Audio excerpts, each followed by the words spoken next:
अगर हम 30 करोड़ रुपए का इन्वेस्टमेंट करेंगे तो मेरा दोस्त आपके परिवार के बारे में क्या सोचेगा? मेरे दोस्त को और इन्वेस्टमेंट नहीं करने थे, लेकिन वो तो आपका और मेरा अच्छा रिश्ता है, इसलिए वो मान गया। एक मिनट, अब आप सभी बताइए कि हमारे परिवार को उस कंपनी में कितना इन्वेस्टमेंट करना चाहिए? कल्याणी जी, मुझे लगता है कि हमें और पैसा लगाना चाहिए। मेरी मानिए तो सारा पैसा लगा दीजिए। 15 दिन में 3 गुना हो जाएगा और उसके बाद आपको और पैसा लगाने की कभी जरूरत भी नहीं पड़ेगी। दादी, मुझे लगता है कि हमें प्रफुल्ल अंकल की उस स्कीम के चक्कर में नहीं पड़ना चाहिए। ये सिर्फ एक स्कैम है और हमें इससे दूर रहना चाहिए। पल्लवी, क्या बड़ों से ऐसे बात करते हैं?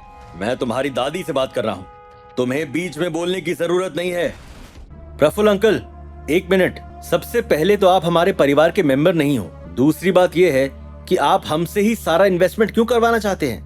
अगर आपके दोस्त की कंपनी इतनी ही रिलायबल है तो आपको भी अपनी कंपनी का सारा कैपिटल उसमें डाल देना चाहिए। 15 दिन में फायदा तो आपका भी होगा। पल्लवी, मैनर्स नहीं है क्या? ऐसे बात करते हैं घर आए मेहमान से? और इस सब के लिए तुम अभी क्वालिफाइड नहीं हुई हो। घर में बाकी के लोग हैं जो नफा और नुकसान देख सकते हैं। तुम्हें बीच में बोलने की कोई जरूरत नहीं है। मैं क्वालिफाइड हूं या नहीं, इससे मुझे कोई मतलब नहीं है, लेकिन ये सिर्फ एक स्कैम है। पल्लवी, कल्याणी जी, रहने दीजिए, बच्ची है, कोई बात नहीं। बल्कि मैं खुद भी अपना सारा कैपिटल इन्वेस्ट करने वाला हूँ। शायद अब तो जावेरी खानदान को मेरी बात पर भरोसा होगा। मामा जी, मुझे भी ऐसा लगता है कि आपको एक बार फिर से सोच लेना चाहिए। जैसे ही नक्श ने अपनी बात खत्म की, वैसे ही चित्रा चेयर से उठी और नक्श के गाल पर एक चमाट लगाते हुए बोली, तुम्हें क्या लगता है कि भगवान ने सारी अकल सिर्फ तुम्हें ही दी है? ये मेरा भाई है, कनाडा में इसका बड़ा बिजनेस है। तुम्हारी तरह घर में बैठकर रोटी नहीं तोड़ता। और अब एक बार भी मुंह खोला ना तो मेरे घर में तुम्हारे लिए कोई जगह नहीं रहेगी। ये सब देखकर अनिका को बिल्कुल भी अच्छा नहीं लगा। उसने नक्श के हाथ को कसकर पकड़ लिया था। अंदर ही अंदर उसे अपनी माँ पर भी गुस्सा आ रहा था। मम्मी जी, लेकिन मैं फालतू की बात नहीं कर रहा हूँ। आप खुद सोचिए, अगर पैसा कमाना इतना आसान होता तो दुनिया में इतने सारे लोग गरीब नहीं होते। नक्श, बस भी करो, क्यों फालतू में बात को आगे बढ़ा रहे हो? जो हो रहा है उसे होने दो ना। तुम चुप रहो, मैं तुम्हें और ह्यूमिलिएट होते हुए नहीं देख सकती। जैसे ही अनिका के मुंह से ये शब्द बाहर आए, वैसे ही नक्श ने अनिका की ओर देखा। उसकी आंखों में उसे अपने लिए प्यार दिख रहा था। प्रफुल्ल अंकल, कहीं ऐसा तो नहीं कि आप अपने दोस्त के साथ मिले हुए हो और हमें चीट करने के लिए यहाँ आए हो? पल्लवी, मिस्टर पटेल के इंटेंशंस काफी अच्छे हैं, तुम्हें ये सब नाटक क्यों लग रहा है? नवीन, तुम कहना क्या चाहते हो? माँ, मुझे लगता है कि ये बहुत ही अच्छी अपॉर्चुनिटी है।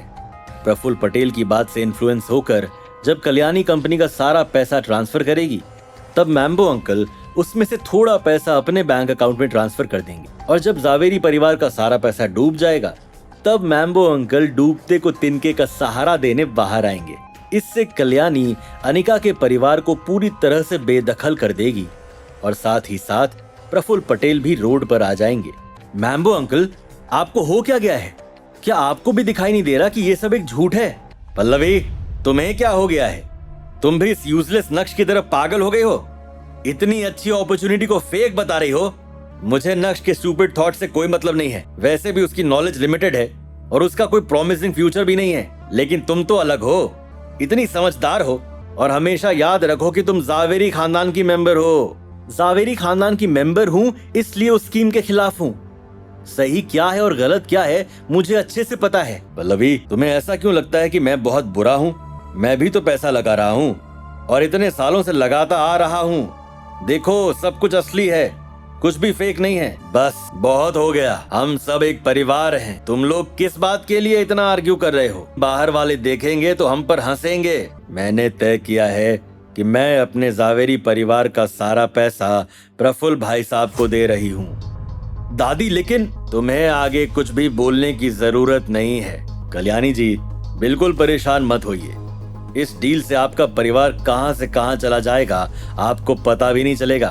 बस 10 से 15 दिन का इंतजार करना है। कुछ ही समय में जावेरी खानदान का फाइनेंस हेड वहां पहुंचा और कल्याणी का ऑथराइजेशन पर जावेरी खानदान का सारा पैसा प्रफुल्ल पटेल के अकाउंट में ट्रांसफर कर दिया गया। उसी समय मैम्बो अंकल के चेहरे पर मुस्कान आ गई। जल्द ही सभी लोग जावेरी मैंशन से निकल गए थे। जैसे ही अनिका और नक्श मैंशन से बाहर आए, वैसे अनिका ने नक्श को अपनी ओर खींचा और बोली, नक्श क्या तुम आज फ्री हो? मामा जी 2.5 साल बाद इंडिया आए हैं। तुम्हें तो पता ही है कि पापा के जाने के बाद से सब कुछ उन्होंने ही हमारे लिए किया है। तुम आज घर चलो, हम सभी एक साथ डिनर करेंगे। अगर तुम कह रही हो तो ऑफ कोर्स, मेरे पास टाइम ही टाइम है। मम्मी जी और मामा जी को यही इंतजार करने के लिए कहो, मैं अभी कार निकालता हूँ। क्या तुम आज भी अपने बॉस की कार लेकर आए हो? हाँ बिल्कुल, मेरे बॉस बहुत अच्छे हैं, वो मेरी बहुत वैल्यू करते हैं। ये बोलने के बाद नक्श पीछे मुड़ा और अपनी कार की तरफ बढ़ने लगा। उसी समय प्रफुल्ल ने देखा कि नक्श एक लग्जरी स्पोर्ट्स कार का दरवाजा खोलकर उसमें बैठ गया है, तो वो पूरी तरह से सरप्राइज हो गए थे। क्या बात है, नक्श इतना भी बुरा नहीं है, इतनी महंगी कार भी खरीद ली। ये उसके बॉस की कार है। नक्श कार लेकर उन तीनों के सामने आ गया था। सभी उस कार में बैठ गए और कार अनिका के घर की तरफ चल पड़ी। क्या जावेरी खानदान 10 दिन के अंदर 3 गुना पैसे कमाएगा या फिर रोड पर आ जाएगा? क्या मैम्बो अंकल की चाल होगी कामयाब? क्या घर जाने के बाद चित्रा और नट के बीच फिर से शुरू होगी टकरार? ये जानने के लिए देखिए अगला एपिसोड सिर्फ पॉकेट एफएम के यूट्यूब चैनल पर, और इंस्टा एम्पायर के सारे एपिसोड सुनने के लिए डिस्क्रिप्शन में दी गई लिंक से डाउनलोड कीजिए पॉकेट एफएम।